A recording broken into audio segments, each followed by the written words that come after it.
ashikwana papa emehu hejiri muom onye gale mu kwanna mne pande nwoke locho de nwanyị nwara akụkọ mana papa aramanu ọwachi ndị nwoke nọrọ kenwe ichi ndị nwanyị nọrọ kenwe ichi anya ndị mpepe ọ ga-erecha mma ọkwa eji anwa mụcha nwa ya lụmadewe ala nne meko na ihe ndị ọzọ nyekwanụ papa shi na-apụshi ya nwụọ mana o teshi achinyere nwa aji awom gị nya mbụrụ zakwa ya enwekwanụ m ike ichefu nna mụrụ nne n'ihi na ya kpụrụ ose eji mụọ m soje mekwa nna nụ ele jiri mụọ me ele jiri mụọ me onye mekwa nna nụ ele jiri mụọ koko papa na akpose Chineke kakịrịla banyela ndị nwoke aka Jizọs ọfara Chineke si n'eluigwe bịa nwa akpụgbo ya n'obe Jizọs nwoke agbakwara na ịsha kpogburu ya ndị ochie abụọ ndị ochie kwa nwoke ndị nwaanyị jediri ha ole lekpalada Koko kama onye mekwa nna nụ ele jiri m ome onye mekwa nna nụ ele jiri m koko papa macha onye sekwa nna n'ụlọ nke jiri m ome papa na pose Mega B Studio ndọma oja wonye fezeze ruo ya ka Kokoma Jizọs gbegbu n'elu ụwa ya jadire rigbuola onye nne ya nwụrụ anwụ papa jere ole ọkwa ya wichi ezinụlọ aya mma ọkwa emechiela nwaanyị nke ọsa ahụ ya na-akpọ mmiri vomvomvo ọ bụrụze Chima gụmegwu ya chizu ya mama gbara agba emecha mama lakpuo papa jere ole kwanụ papa jekwanụ ole ọkwa ya wichi ezinụlọ igirigi anya mara na sori ọjọọ ji aladu nwaanyị kere mma papa ababa nna gụmegwu lewa ya chọkwa ara ka ohụnyekwa nne m hụne ichefuola papa nne mụrụ gịnị ama ya wichi ezinụlọ igirigi ọkwa mụcha nwa n'elu ụwa mụọrọ ya ndị nwaanyị ewo Chineke goziela m nna mụrụ gozie papa gozie papa m gozie dadi m goziela m mpa m ọkwa ya wichi ezinụlọ aya mma ine oh papa papa ụrọ kejiri m ome oh papa onye kọkwa nna n'ose na-ejiri m ome oh papa papa ji akpa ose ejikwa na-ejila ihe nwa ebibe ya kwa chiọkwa President Chiagọrọ ọganaiza nwa mama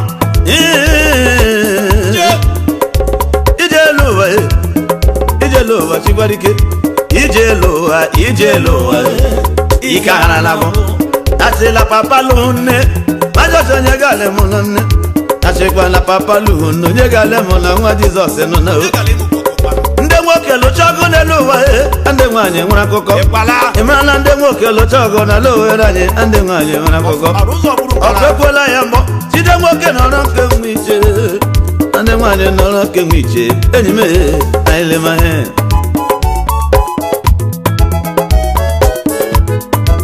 yeluwanye yọrọ ndị nwoke adagbola onwe nwoke na ahụhụ dọka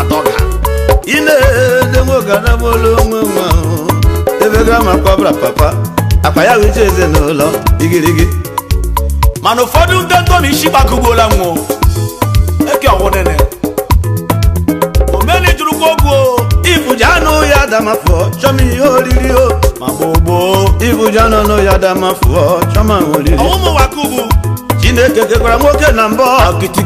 keta nwoke na mbọ ewere nwaanyị nye ya onyinye ka ọchịhụ ya chima ya ine ajimologbolekpeme kpatola m ụzọ chọwulu m amebe mala nwaanyị wọnụ dị ala harụla I don't know one man dey suffer woman dey corner dey laugh one man dey suffer woman dey corner dey laugh I want turn to woman Bakasi don come for Alaba na man dey kill na woman dey cry eke ọwụnene achi onye sekwa n'ụrọ ka ọ na-ejiri m ọkụkọ papa onye kpọrọ ose jiri m ọmụ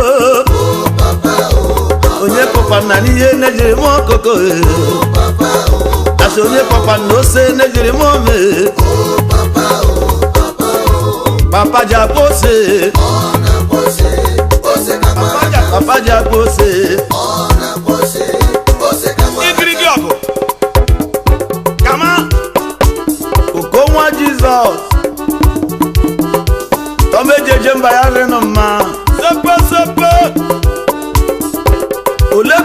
kweme ayamma igirigi ayamma ọkwikwuola ya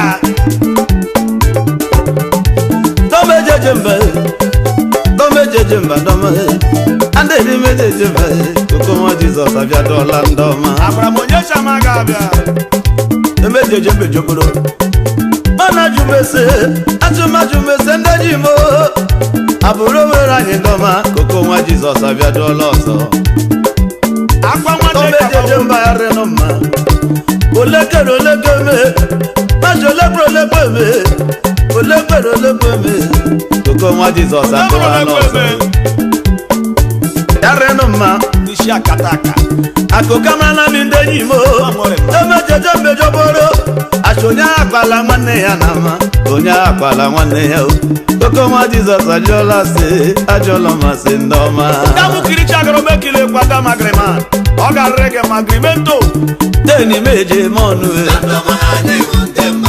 okobo were ndị ọma mejeje mbe igbo nuzi ije ndị mejeje mbe jokoro mana gị lejicha anya daa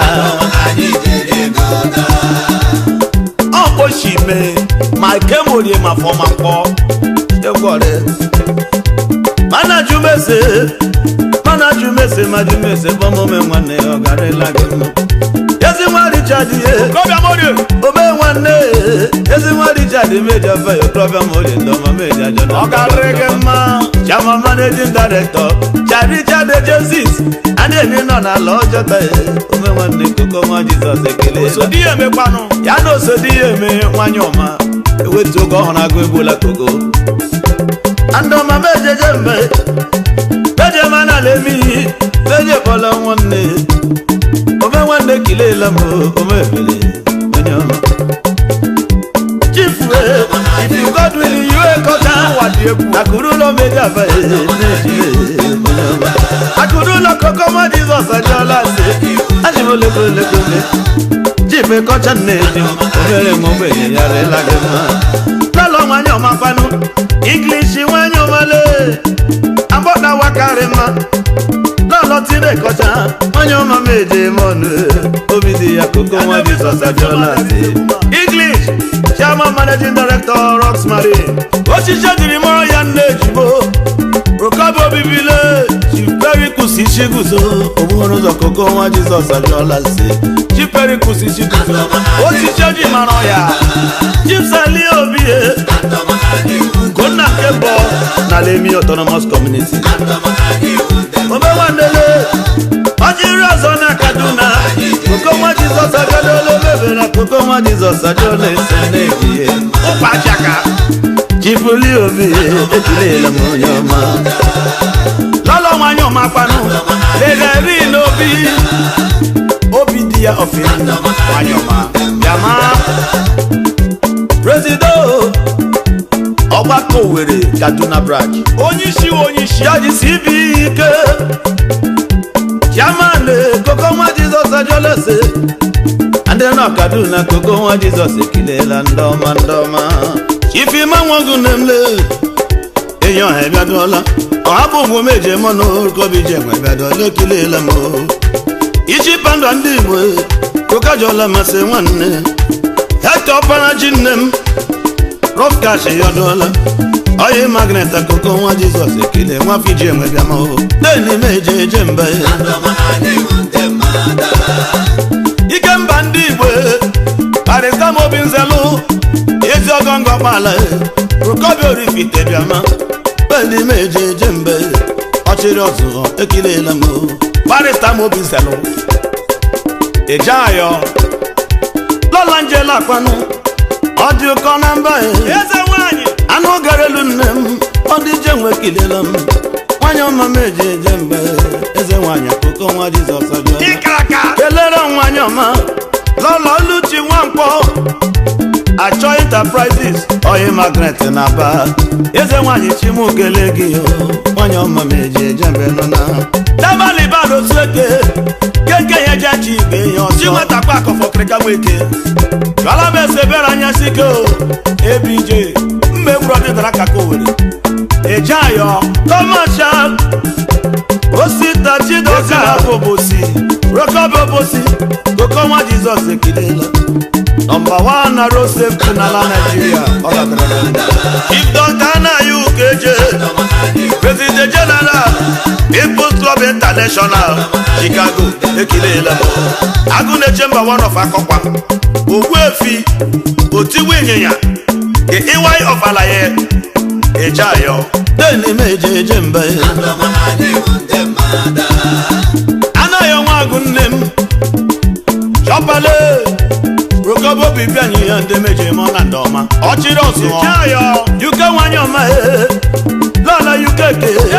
Amo DJ mwekilela mo yuke Amagenema Damo bona lemadem Baresa George kenem Damo yusi sodunze Kobije mwekilela mo ndom Greetings from Unzalo family Alaji Abdullahi Indediku CG Customs Koko nwa Jesus ekilela Alaji Yaya Aiki Deni meje jemba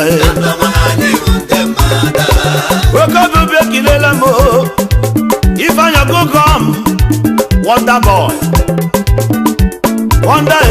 Wonder Koko nwa Jesus ajola Zege of Africa Dama listen ajo Gome mandele Ajo listen And associates na Abuja Rokobo wekende meje monandoma Meje jemba ndoma Ajola mase